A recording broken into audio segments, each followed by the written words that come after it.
उस गांव में ब्रह्मा नाम का साड़ी का कारीगर रहता था। उसे कन्हैया नाम का एक बेटा था। माँ के बचपन में ही गुजर जाने की वजह से कन्हैया की बहुत प्यार से देखभाल करता है। उसकी प्रतिभा भी कन्हैया को सिखाता रहता है। देखिए ब्रह्मा जी, ये साड़ी मैंने जैसे आपसे कहा था वैसी ये है ही नहीं। इससे पहले आपने बनाकर दी हुई सभी साड़ी कितनी सुंदर है, ये कैसी है? मुझे बिल्कुल पसंद नहीं आई। बहन, ये नई तरह की साड़ी है।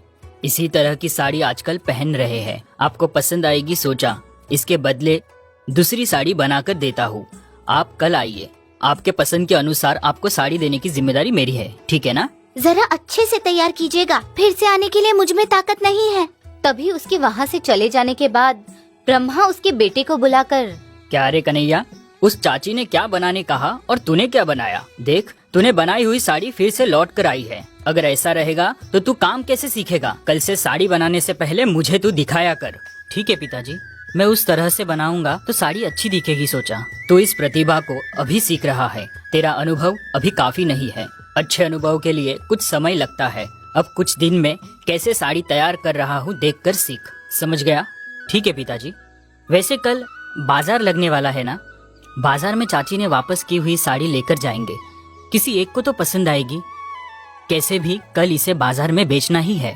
उस तरह साड़ी के साथ कुछ लुंगी और तौलिए भी बेचने के लिए बाजार में लेकर जाते हैं। बाजार जाने के बाद, कपड़ों को उनकी गुणवत्ता के अनुसार ही बेचना चाहिए बेटा, समझ गए? उससे ज्यादा पैसे में नहीं बेचना चाहिए। एक बार लोगों को पसंद आए तो वो खरीदने हमारे पास फिर से आने चाहिए। पिताजी, इस साड़ी के पैसे कितने कहूँ बताओ? वही कल चाची ने वापस लौटाई थी ना, वही साड़ी है वो। इसके 1 रुपए पैसे बताओ। अगर उन्होंने कम करने कहा तो 25 पैसे कम करके 75 पैसे में दे दो। उस दिन उन्होंने बाजार में बेचने के लिए लाए हुए कपड़े बेचने के बाद कुछ रह जाते हैं। पिताजी, अब ये और नहीं बिकने वाले, चलो घर चलते हैं और थोड़ा समय रुक कर देखते हैं। अगर कोई नहीं आएगा तो चले जाएंगे। उस समय वहाँ पर एक औरत आती है। अगर कुछ नए प्रकार की साड़ी है तो मुझे दिखाओ। क्यों नहीं जी, यहाँ पर जितनी भी है सब नए प्रकार की साड़ी है। इन्हें हमने 2 दिन पहले ही तैयार किया है। पूरी तरह से पट्टू साड़ी है। इसका दाम भी कम है और आप पे अच्छी भी लगेगी। मुझे पट्टू साड़ी नहीं चाहिए, लेकिन ये साड़ी बहुत पसंद आई। इसका दाम कितना है? इसका दाम 1 रुपए है। इसकी बनावट भी अच्छी है। ले लीजिए बहन, इसको पहनने के बाद आप बहुत सुंदर लगोगे। बाप रे, 1 रुपए बहुत ज्यादा बता रहे हो। कुछ कम हो सकता है क्या? इसे बनाने के लिए बहुत मेहनत की है बहन। आपको बताया हुआ दाम ठीक ही है, मगर आप 10 पैसे कम करके दीजिए बहन। उस तरह कन्हैया उसके हाथों से बनाई हुई पहली साड़ी बिक गई देखकर बहुत खुश होता है। पिताजी, मैंने बनाई हुई साड़ी किसी को पसंद नहीं आएगी सोचा था ना, आखिर में बिक गई साड़ी। मुझे बहुत ही खुशी है। अब आप देखते रहिए, अब से मैं किस तरह साड़ी तैयार करता हूँ। नए नए बनावट की बनाऊंगा। एक साड़ी बिकने पर इतना खुश हो रहे हो, जल्दबाजी नहीं करना। अच्छी तरह से देखते हुए तैयार करना। नए बनावट की साड़ी तैयार करने के चक्कर में जैसे मन में आया वैसे करोगे तो कोई नहीं खरीदेगा, समझ गए? मुझसे अगर कुछ गलती हुई तो आप मेरे पीछे हो ना पिताजी, फिर मुझे किस बात का डर। उस तरह उस दिन से सोचे हुए युक्ति के अनुसार ब्रह्मा के अधीन में रहकर कन्हैया अच्छी तरह से साड़ी और लुंगी तैयार करना शुरू करता है। एक दिन लक्ष्मी फिर आकर, सुनो ब्रह्मा, कुछ दिनों में मेरी बेटी की शादी है। मुझे 10 साड़ी चाहिए। वो इस तरह होनी चाहिए कि अब तक वैसी बनावट किसी ने पहनी ना हो। उतनी सुंदर होनी चाहिए। तुम जितना कहोगे उससे ज्यादा पैसे दे दूंगी, लेकिन मुझे किसी भी तरह की शिकायत नहीं होनी चाहिए, नहीं तो सारी साड़ी इधर ही छोड़कर चली जाऊंगी। बहन, आप देखते ही रह जाओगे ये 10 साड़ी। अच्छी बनावट की बनाकर देने की जिम्मेदारी मेरी है। आप चिंता ना करें, आप निश्चिंत रहिए। पिछली बार आपने तैयार की हुई सारी साड़ी मुझे पसंद ही नहीं आई, इसलिए आपको लौटा दी थी। पिछली बार आपको मेरे पास आए हुए 2 साल होने आए हैं। अब तो मेरा बेटा भी अच्छी तरह से काम कर रहा है। मैं पास में रहकर ही देखता रहूंगा। आप 10 दिन बाद आइए। ठीक है, मैं बराबर से 10 दिन बाद आऊंगी। आप कैसे बना कर देंगे मैं देखती हूँ। वैसे एक साड़ी का कितना दाम होगा? एक साड़ी 10 रुपए में होगी। पट्टू से बना कर दूंगा। अरे बाप रे, 10 रुपए? कुछ ज्यादा ही बता रहे हो। शहर में भी उतना दाम नहीं है। बहन, पट्टू का दाम बहुत बढ़ चुका है। एक एक साड़ी के पीछे हमें 8 रुपया लगाना पड़ता है। 10 रुपए में नहीं बेचेंगे तो हमें कुछ नहीं बचता है बहन। आप ही देख रहे हो ना, महंगाई कितनी बढ़ गई है। ठीक है, मुझे 10 रुपए देने में कोई समस्या नहीं है, लेकिन याद रखना बनावट बहुत अच्छी होनी चाहिए। ये लीजिए आधे पैसे। 50 रुपए पहले ही दे रही हूँ, अब मैं जाती हूँ। उस तरह लक्ष्मी 50 रुपए अग्रिम में देकर जाती है। देख, गांव में जितने भी लोग हैं सभी की शादी हो रही है, लेकिन तेरी नहीं हो रही है। उस दिन तेरी चाची उसकी लड़की को देने के लिए आई थी। मुझे पसंद नहीं है, नहीं करूँगा कहा। अब तुझे लड़की कौन देगा? मेरे शादी में क्या रखा है? लेकिन लक्ष्मी चाची ने 10 साड़ी तैयार करने के लिए पैसे अग्रिम में देकर गए हैं ना। पहले उस काम पर ध्यान दो। उसे 10 दिन में दे दूंगा कहा है। अगर काम शुरू नहीं किया तो सही समय पे साड़ियाँ नहीं दे पाएंगे। सही है, मैं अभी जाकर लगने वाले सामान को लेकर आता हूँ। कल से काम शुरू करना है। वैसे कल बाजार है ना, भूल गया। बाजार में बेचने के लिए तुम जाओ, मैं घर पर ही रहकर 10 साड़ियों का काम शुरू करता हूँ। ठीक है पिताजी? बहुत ही ध्यान से बनानी होगी वो साड़ियाँ, क्योंकि उनके घर में कोई भी शुभ कार्य होता है तो लुंगी से लेकर साड़ी तक सब कुछ हमें ही तैयार करने के लिए कहते रहते हैं। समझे बेटा?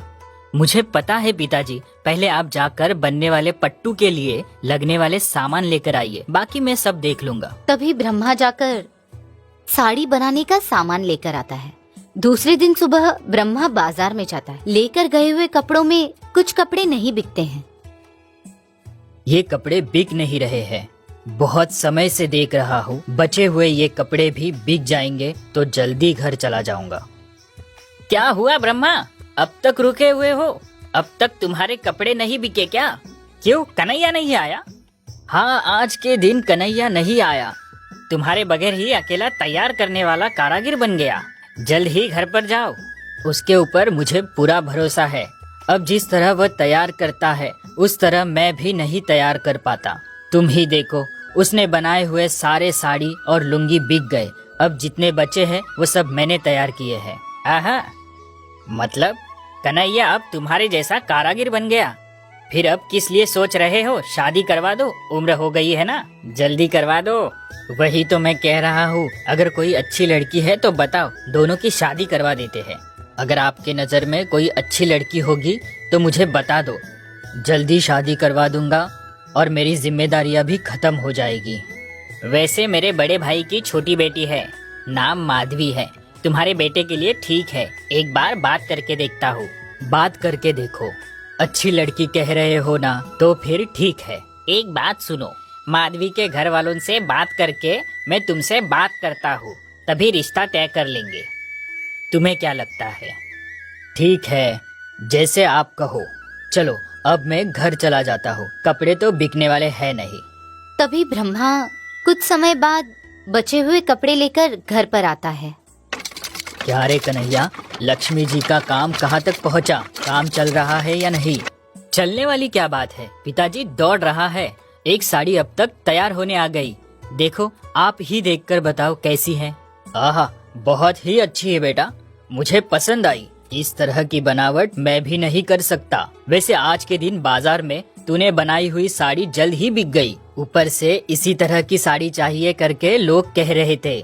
मैंने कहा था ना, नए बनावट की साड़ी तैयार करनी है तो मैं ही कर सकता हूँ, आपसे नहीं होगा। अब आप विश्राम करो पिताजी, काम करने की आदत है हाथ को, काम किए बगैर कैसे रह सकता हूँ। मुझ में जब तक धैर्य है तब तक काम करते रहूंगा, उसके बाद परमेश्वर की मर्जी। मेरे विश्राम की बात बाजू में रखो। एक अच्छा रिश्ता है ऐसे भोला कह रहा था, तेरी शादी के बाद मेरी जिम्मेदारी खत्म हो जाएगी। सुबह से एक ही शादी शादी कर रहे हो, मेरी शादी की इतनी जल्दबाजी क्यों है आपको? जल्दबाजी की बात नहीं है, जिस उम्र में शादी होनी चाहिए उसी उम्र में करनी चाहिए। एक बार उस लड़की को देख लो, तुम्हें पसंद आई तो ही करना, नहीं तो मत करना। ठीक है, जाकर खाना खाओ, मैं इस साड़ी का काम खत्म करके आता हूँ। उस तरह 10 दिन में 10 साड़ी तैयार करके रखता है कन्हैया। साड़ी तैयार करने के लिए कहने वाली लक्ष्मी आती है। बहन, आपके कहे अनुसार 10 साड़ी तैयार करके रख दी गई है, देखकर बताओ कैसी है। बहुत ही सुंदर है। मैंने जैसा सोचा था उससे भी कहीं अच्छी है, मुझे पसंद आई। चलो अच्छा हुआ। मैं तो सोच रहा था आपको पसंद आएगी या नहीं, इस बात की ही चिंता थी मुझे। आपको काम सौंपने के बाद बहुत अच्छी तरह से करते हो, मुझे पता है, इसलिए आपको ढूंढते हुए इतने दूर से मैं यहाँ तक आई। पिछली बार दिए हुए साड़ी को छोड़कर हर समय आपने अच्छे से काम कर दिया। पिछली बार उस साड़ी को तैयार करने वाला मेरा बेटा ही है, और इस बार भी इस पट्टू की साड़ी को मेरे बेटे ने ही तैयार किया है। उस समय नया नया सीख रहा था, अब इस समय मुझसे भी अच्छा बनाता है। कोई बात नहीं, आपका बेटा आपके काम को सीखकर आपको थोड़ा विश्राम दे रहा है, ये लो पैसे।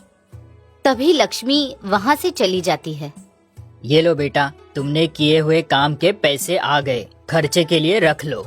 मुझे किस लिए पिताजी, आपके पास ही रहने दीजिए। उस तरह कन्हैया पिता के प्रति बहुत प्यार से रहता है। कुछ दिन बाद भोला का बताया हुआ रिश्ता पक्का होता है। कन्हैया से माधवी नाम के लड़की की शादी करवाते हैं। दोनों को देखकर ब्रह्मा बहुत खुश होता है। वैसे रहते हुए सुनो माधवी, शहर में बाजार लगा हुआ है, मैं और पिताजी मिलकर जाके आते हैं, तुम संभल के रहना। ठीक है, इस बार कुछ भी बचाए बगैर पूरा बेच कर आइएगा। इस दिन शहर में कपड़े ले जाकर बेचकर वापस आकर खाना खाने के बाद कन्हैया, बाप रे, आज के दिन बाजार में बहुत सारे लोग आए, लेकिन कुछ कपड़े वापस लेकर आने पड़े। कौन से बचे हुए कपड़े? तुम्हारे पिताजी ने तैयार किए हुए हैं ना? मुझे पता है जी, आपने तैयार किए हुए सारे कपड़े अच्छे से बिक जाते हैं। उन्होंने तैयार किए हुए कोई नहीं खरीदता। कुछ बिके या नहीं? हाँ, पिताजी बूढ़े हो गए हैं ना, ऊपर से चश्मे से भी सही तरह से नहीं दिख रहा है, इसीलिए आज नया चश्मा दिलाया। विश्राम करने के समय में और कितना काम करेंगे बोलो। क्या हुआ? तबीयत तो ठीक है ना? तुम्हारे काम करते समय ये अच्छा नहीं है, बेकार है, ठीक नहीं है, ऐसा कहते थे, ये तुमने ही बताया ना? मेरे पिताजी के बारे में तुम्हारा ऐसे बात करना मुझे पसंद नहीं। तभी कुछ दिन के बाद माधवी उसके पिता का काम अच्छा नहीं है ये कहकर, उसे बहुत बार ये कहने के बाद पत्नी ने जो कहा वो सही लगने लगा। क्या कन्हैया, साड़ी कैसे बना रहे हो? यहाँ पर कमी है, अच्छे से किया करो। अगर ऐसा करोगे तो धागा कम हो जाएगा। हाँ ठीक है, आपके तैयार की हुई साड़ी खरीदने वाले एक भी नहीं है, लेकिन मैं जो कर रहा हूँ उसमें क्यों कमी ढूंढ रहे हो? पहले आप जो काम कर रहे हो वो सही करो। ऐसी बात नहीं है, अगर ऐसा करोगे तो खरीदने वाला भी नहीं खरीदेगा। बता रहा हूँ तुझे, मेरा काम मुझे पता है, लेकिन तुम्हारा काम तुम करो। बीच बीच में आकर परेशान करते रहते हो मुझे। उस तरह पिताजी जो कुछ भी सवाल पूछते हैं तो गुस्से में बात किया करता था। ऊपर से पत्नी की बात मानकर पिताजी सही से काम नहीं करते सुनकर हर दिन बेइज्जती किया करता था। अरे कन्हैया, मेरा चश्मा नीचे गिरकर टूट गया, थोड़ा इसे बदल कर रख दोगे? सही से दिख नहीं रहा है। अभी आपको उससे क्या काम है? मैं शहर जाऊंगा तब देखेंगे। आपको अभी क्या काम करना है वो बताओ। मुझे सही से दिखाई नहीं दे रहा है, इसीलिए मैं सही से काम नहीं कर पा रहा हूँ। किस लिए पिताजी मुझे गुस्सा दिलाते हो? शहर जाते समय देखूंगा कहाँ ना। उस बात को सुनकर दुखी ब्रह्मा वहाँ से चला जाता है। उस दिन रात में क्या जी, आपके पिताजी के नखरे कुछ ज्यादा ही बढ़ गए हैं। काम वैसे भी नहीं कर रहे हैं, दिया हुआ खाए बगैर बड़ी बड़ी ख्वाहिश कर रहे हैं। मुझे बहुत गुस्सा आता है। हाँ सच में, आजकल नखरे कुछ ज्यादा ही बढ़ चुके हैं। मैं काम कर रहा हूँ तो आकर परेशान कर रहे हैं। कुछ दिन किसी वृद्धाश्रम में छोड़कर आने की सोच रहा हूँ। हाँ, ये काम करो, तब उन्हें हमारी कदर होगी। ये सब ब्रह्मा को सुनाई दे ऐसी बात करते रहते हैं। उस बातों को सुनकर ब्रह्मा बहुत दुखी होता है। दूसरे दिन उसके दोस्त भोला के पास जाता है। भोला, तुम्हारे पास मुझे कुछ काम मिल सकता है क्या? बिना काम का बैठा नहीं जा रहा। ये क्या ब्रह्मा, तुम मेरे पास आकर काम का पूछ रहे हो? तुम दोनों बाप बेटे मिलकर अच्छे से कमाया करते हो ना? उन्हें मेरा घर पर रहना अच्छा नहीं लगता है। मैं उधर रहकर उन्हें किस लिए तकलीफ दूं? अब तुम ही कुछ बताओ। ब्रह्मा जो कुछ भी हुआ वो भोला को बताता है। बाप रे, ऐसी बात कही उसने। तुम दुखी मत हो ब्रह्मा, मेरे पास 2 यंत्र है। तुम एक पर काम करो, मैं दूसरे पर काम करता हूँ। मेरे बच्चे शहर में रह रहे हैं, मैं ऐसे भी अकेला ही रहता हूँ। दोनों मिलकर काम करते हैं। अब वो सभी तू भूल जा, मेरे पास शांति से रहे। बहुत धन्यवाद भोला, तुम मुझे अगर रुकने नहीं कहते तो मैं कहाँ जाता मुझे नहीं पता। बच्चे ऐसे ही होते हैं, उनको हमारी जरूरत नहीं होने के बाद उनको किसी की जरूरत नहीं है सोचते हैं। मेरे बच्चों को देखो, घर पर आए हुए पूरे 5 साल हो गए, कभी भी बुलाओ तो कुछ ना कुछ बहाना बता के नहीं आते। हाँ, वो सब ठीक है, चल कर पहले चश्मा ठीक करके आते हैं। उस तरह वो चश्मा ठीक करके आते हैं। उस दिन से ब्रह्मा उसके दोस्त भोला के घर रहकर ही काम करते रहता है। ब्रह्मा कैसा है देखने के लिए भी कन्हैया नहीं आता है। उसके बाद सुनो भोला, कुछ कपड़े तैयार किए हैं, कल लगने वाले बाजार में मैं भी तुम्हारे साथ चलता हूँ। ठीक है, दोनों साथ चलते हैं। उस तरह दोनों मिलकर बाजार में जाते हैं। उधर कन्हैया भी आता है, पिताजी को अनदेखा करता है। इस बार ब्रह्मा ने बनाए हुए सभी कपड़े जल्द ही बिक जाते हैं। ये क्या, आज पिताजी के सारे कपड़े बिक गए, मेरे अभी भी बहुत बचे हुए हैं। कुछ अजीब लग रहा है। अरे वाह, सब बिक गया लग रहा है, मेरे अभी भी कुछ बचे हुए हैं। शाम हो गई है, चलते हैं। तू जाएगा कहता है, फिर चलते हैं। आज के दिन 20 रुपए का लाभ हुआ है, चलो नया सामान लेते हैं। उस तरह ब्रह्मा नई नई बनावट के कपड़े बनाकर बाजार में बेचते रहता है। लेकर आए हुए सभी कपड़े हर दिन बिक जाते थे। कन्हैया के लाए हुए कपड़े कम बिकते थे, ज्यादा कपड़े वापस ले जाने पड़ते थे। ये सब देखकर कन्हैया भोला को बुलाकर, ये क्या काका, कभी नहीं बिकने वाले पिताजी के कपड़े सभी बिक रहे हैं। पहले मेरे बनाए हुए कपड़े बिकते थे, पिताजी के कपड़े बचे रहते थे। क्यों ऐसा हो रहा है, मुझे कुछ समझ नहीं आ रहा। बहुत खुशी हुई, तेरे घर से बाहर आए हुए उन्हें 6 महीने हुए हैं। तेरे पिताजी तुझे याद नहीं आए? बहुत खुशी हुई।